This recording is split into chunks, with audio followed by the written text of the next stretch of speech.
வணக்கம். எல்லோரும் நல்லா இருக்கீங்களா? இந்த பிறந்தநாள் கொண்டாடும் அனைவரும் சந்தோஷமாக இருக்க வேண்டும். கடவுள் ஆசீர்வாதம், பெரியவர்கள் ஆசீர்வாதம், நான் உங்களை ஆசீர்வாதம் செய்கிறேன்.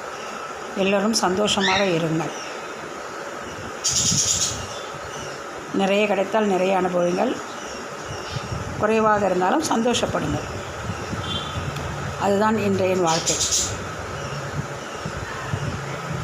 இன்று பேச இருப்பது குடும்பங்களை பற்றி.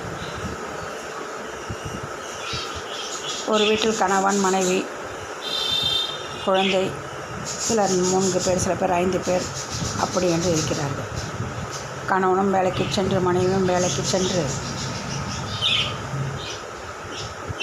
வரும் பணத்தை வாடகை கொடுத்து வீட்டை கவனித்து எல்லாமும் இருக்கிறார். ஆணும் அப்படிதான். ஆண்களின் குறை சொல்ல முடியாது. எல்லோரும் ஒருவரை போல் இருப்பதில்லை. அவர்களும் குடும்பத்தின் தேவையாக செய்து கொண்டு தான் இருக்கிறார்கள். இருந்தாலும்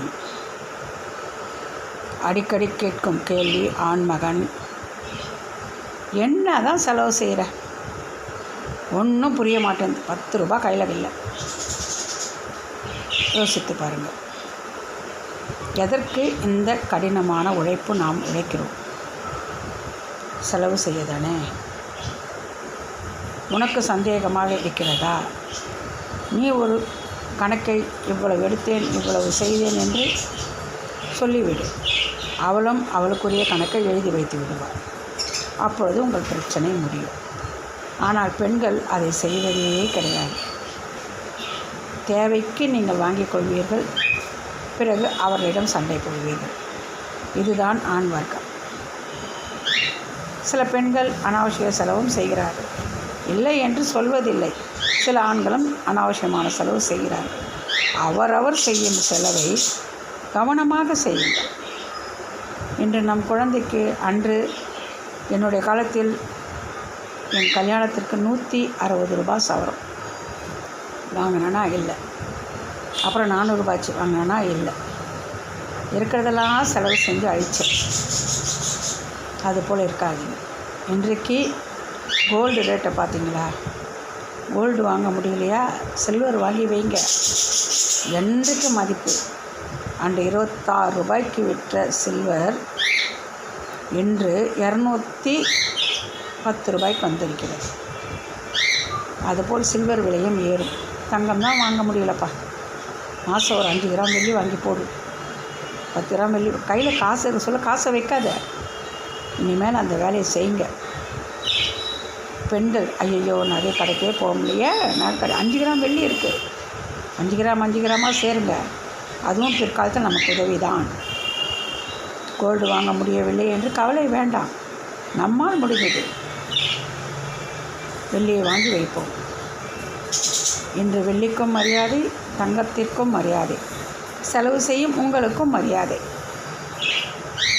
அதேபோல் சொந்த வீடு இல்லை, வாசல் இல்லை என்று நாம் எவ்வளவு கவலைப்படுகிறோம். என் காலத்தில் எல்லாம் என்ன சொல்வார்கள்? பிராப்தம் இருந்தால் வீடு, பிராப்தம் இல்லை என்றால் வீடு கிடைக்காது. இன்று அப்படி இல்லை. ஒவ்வொரு குழந்தையும் வேலைக்கு போகிறார்கள், கட்டின வீட்டை வாங்கிக் கொள்கிறார்கள், அவர்கள் சம்பளத்தை அப்படியே கட்டுகிறார்கள். இது என்ன பிராப்தமா? நாம் தான் முட்டாளாக இருந்தோம். நம் குழந்தைகளும் அப்படி இருக்க வேண்டாம். ஓரளவுக்கு படித்து முடித்தவுடன் நமக்கேற்ற தேவைகளை நாமும் அவர்களுக்கு உதவி செய்ய வேண்டும். இன்று நீங்கள் சில்வர் காயினாக சேர்த்து வைக்கிறீர்கள், அது கூட ஒரு உதவியாக இருக்கும். ஏன்ட்ட 300 ரூபா தான்ப்பா இருக்குது, இன்னொரு 200 ரூபா போட்டால் 500 ரூபா வரும்ல, 2 கிராம் செடிக்கிட்ட கொடுத்துரு, 5 கிராம் சில்வர் வாங்கி. தப்பே இல்லை. நம்ம கையில் எவ்வளோ காசு இருந்தாலும் வங்கியில் போடுறோம். வங்கியில் போட்டால் என்ன தராங்க? வட்டி கம்மி தான். இன்றைக்கி இருக்கும் சூழ்நிலையில் வட்டி கம்மி. உங்களுக்கு தெரிந்த நல்லவர்களிடம் சீட்டு போட்டால் அதை போட்டும் வாங்கலாம். அது கூட நம் அதிகமாக இருந்தால் போடலாம். இல்லை என்றால் இப்படி சிறு சேமிப்பு செய்யுங்கள். இன்றைய சூழ்நிலையில் ஆண்களும் பெண்களும் சம்பாதிக்கிறீர்கள். ஒருவர் கணக்கு பார்த்து குடும்பம் நடத்துங்கள். நாளைக்கு ஏன் நீ பணம் வைக்கலை, நான் பணம் வைக்கலை, அந்த பிரச்சனையே வேண்டாம்.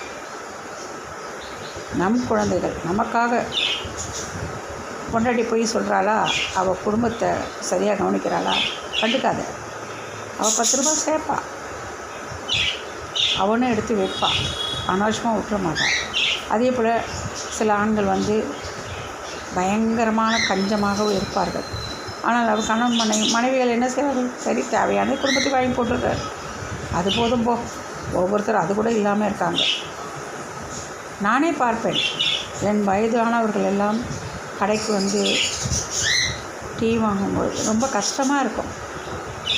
நம்ம எவ்வளோ மேல். நான் எப்பொழுதுமே, இப்போன்னு இல்லை, அந்த காலத்திலேருந்து எனக்கு ஒரு சுயநலமாக சொல்கிறேன் நினைக்காதீர்கள். கிடைக்கவில்லை என்றால் அதை போட்டு வருத்தி கொள்ள மாட்டேன். கிடைச்சதை வைத்து அனுபவித்துக் கொள்வேன். கிடைக்கலையா, சரி போ. இது நமக்கு கிடைச்சதுன்னா அனுபவிப்போம், கிடைக்கலன்னா விட்டுருவோம். இப்படி தான் என் வாழ்க்கை. அதை நினைத்து கொண்டே இருந்தேன். இன்று நோயாளியாக படுத்தியிருப்பேன்.